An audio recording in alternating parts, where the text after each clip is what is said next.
Today is April 7th, 2025, and you're listening to Space News First Up. Did you know Space News Now has 6 newsletters? We recently added an audio, video, and live events newsletter and are now launching our bi-weekly China report. To sign up, visit spacenews.com/newsletters. Here are today's top headlines in space. Blue Origin, SpaceX, and United Launch Alliance received nearly $13.7 billion in Space Force launch contracts Friday. A new trade war triggered by major tariffs could impact the space industry. NASA is reportedly preparing to end some Earth science missions in response to potential severe budget cuts. The Missile Defense Agency is looking beyond traditional defense contractors for roles in the Golden Dome missile defense system. A private astronaut mission safely returned to Earth Friday. And NASA is opening the door for private astronaut missions to the International Space Station to be commanded by foreign astronauts. First Up is produced by Space News, the industry standard for professional space journalism.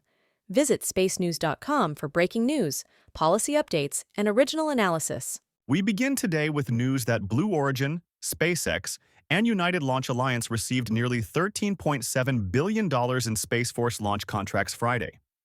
The companies won National Security Space Launch Phase 3 Lane 2 contracts, a cornerstone initiative designed to bolster the Pentagon's access to space for its most sensitive and risk-averse missions.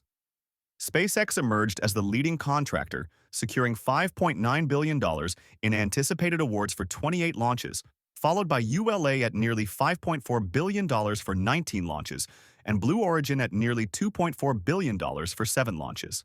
The awards reflected a shift in Pentagon's strategy to bring in a third provider, Blue Origin, to increase competition. Flights under these new contracts are expected to take place from fiscal year 2027 through 2032. A new trade war triggered by major tariffs could impact the space industry. The tariffs announced last week by the Trump administration led to major declines in the stock market, including for space companies.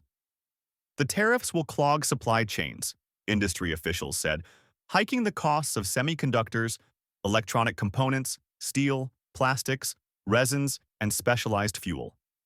U.S. space executives are eager to find ways to mitigate supply chain disruption and rising costs as they bolster domestic production, but also point to longer-term benefits from bringing more capabilities to the United States, including an accelerated shift toward automation.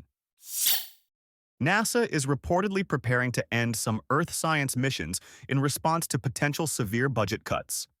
Speaking at a congressional roundtable Sunday at the Space Symposium, Republican George Whitesides, Democrat California, said he learned NASA has instructed Earth science missions either in formulation or in extended operations to prepare termination plans for fiscal year 2026. He added that the agency has not decided yet to terminate any of those missions. It comes amid reports the White House's fiscal year 2026 budget proposal could seek to cut NASA science by as much as 50%. Agency officials said at the National Academy's Space Science Week event last week they did not have details about those budgets, but acknowledged peak uncertainty about future budgets. The Missile Defense Agency, MDA, is looking beyond traditional defense contractors for roles in the Golden Dome missile defense system. MDA and U.S. Space Force announced plans to host a conference later this month, specifically encouraging participation from commercial firms outside the traditional defense industry to explore space interception concepts. MDA has a particular interest in ways to destroy missiles in their boost phase. The administration's outreach to non-traditional contractors signals recognition that breakthrough approaches may be necessary to make such a system feasible, both technologically and economically. A private astronaut mission safely returned to Earth Friday. The Crew Dragon spacecraft Resilience splashed down off the coast from Oceanside, California at 12:19 p.m. Eastern, marking the conclusion of the FRAM-2 mission. The 4-person mission was the first crewed flight to circle the Earth's poles. The crew completed 22 experiments, including exiting the capsule, unassisted after recovery, to get experience for how crews on future missions to the Moon and Mars will be able to leave their spacecraft when there are no recovery teams to assist. The splashdown was the first for a Crew Dragon mission off the California coast, a move made to ensure a safe disposal of the spacecraft's trunk section. NASA is opening the door for private astronaut missions to the International Space Station to be commanded by foreign astronauts. NASA issued a request for proposals for two private astronaut missions, or PAMs, to the ISS, one in mid-2026 and the other in 2027. NASA has required those missions be commanded by a former NASA astronaut with flight experience, a requirement that remains in place in the new solicitation. However, companies can also propose an alternate commander who is a former Canadian, European, or Japanese astronaut who could then fly the mission if the agency changes its policy. Axiom Space has won all four previous PAMs, but is expected to face competition in this round from VAST. In other news, Spaceflight Now reports that SpaceX launched more Starlink satellites Saturday night. A Falcon 9 lifted off from Cape Canaveral at 11:07 p.m. Eastern, placing 28 Starlink satellites into orbit. The launch used a booster, making its 19th flight, most of which were other Starlink launches. A startup pursuing space-based solar power has raised $50 million. Etherflux announced the Series A round last week, led by Index Ventures and Interlagos. Several other funds and individuals also participated.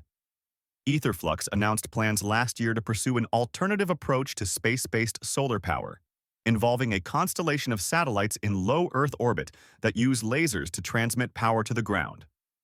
The company said the funding will support work on a demonstration mission in 2026, adding that it has received interest from the Defense Department in its concept.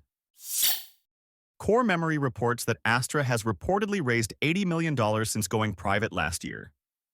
Company CEO Chris Kemp said the company raised the money from undisclosed investors to buy out shareholders and cover legal and other expenses, as well as refinance the company. Astra went public in 2021 during the SPAC boom, but suffered failures of its Rocket 3 vehicle. The company, teetering on bankruptcy, went private last year. Kemp said the funding will support work on Astra's larger Rocket 4 vehicle, adding that it also has a profitable business producing electric propulsion systems for satellites. The Australian Financial Review reports that an Australian company chaired by a former prime minister says it has an agreement with NASA on an air launch system. Space Centre Australia said it plans to spend $5 million, though an agreement with the agency to access NASA expertise at the Wallops Flight Facility for a project called Kármán Line, which would use a C-130 cargo aircraft for an air launch system.